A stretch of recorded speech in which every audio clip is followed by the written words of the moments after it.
As a rural woman, I know, I grew up in rural Queensland. I was born in Gundawindi. We have so many wonderful opportunities out here, but there are limitations. Living in those rural and isolated settings, you have an accident, there's no ambulance, you may not have phone service. Someone at the house rings the Royal Flying Doctor Service, then you're a couple of hours before the plane might fly in to pick you up. Then someone's still actually got to get you to your airstrip.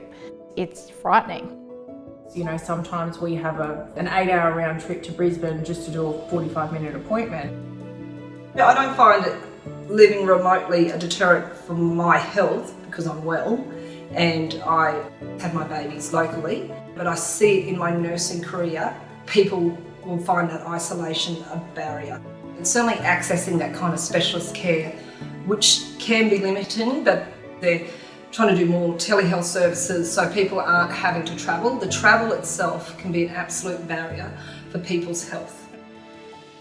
I've been really lucky I've also just had emergency surgery just down here an hour away at Orange. And I can't fault the healthcare in a normal situation, but I think we probably have a bit of a way to go on rural mental health for sure. Look, mental health really is still, for a lot of people, a dirty word. But for the younger generations, it's getting better. It's getting encouraged to be discussed and for people to be open about it. A lot of people look at our journey and see all roses and it's all lovely, but it's been with its challenges along the way.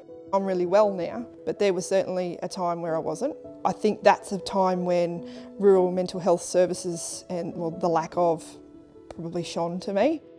It's real in every community, in our very local community. It's very real, the impacts, and they're felt by everyone.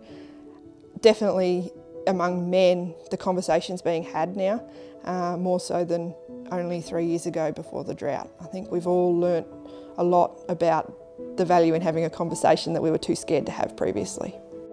I think the first step is the women. If you get good at it with your friends, then you can start to let the guys feel that it's okay to start to talk a little bit and getting really comfortable in saying, hey, can we come over for a catch up, or can you come over and not even have an agenda, but just have someone come and say hi.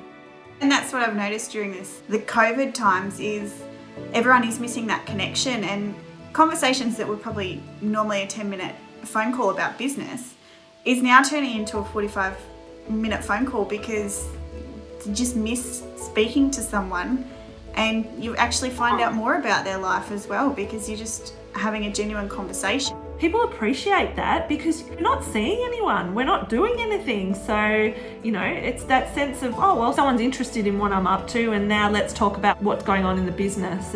It's reassuring that people are genuine. I think the opportunities to go out and meet people are there every single day if you so choose.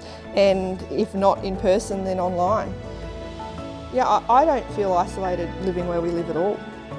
Farmers enjoy the serenity that comes from being in a great open space.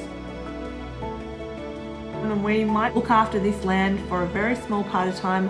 Seasons, the land, everything is greater than you. Everything is bigger than what you are. You're just a little tiny piece of the puzzle. Have that sense of humility because you are just a small part of it, of Mother Nature.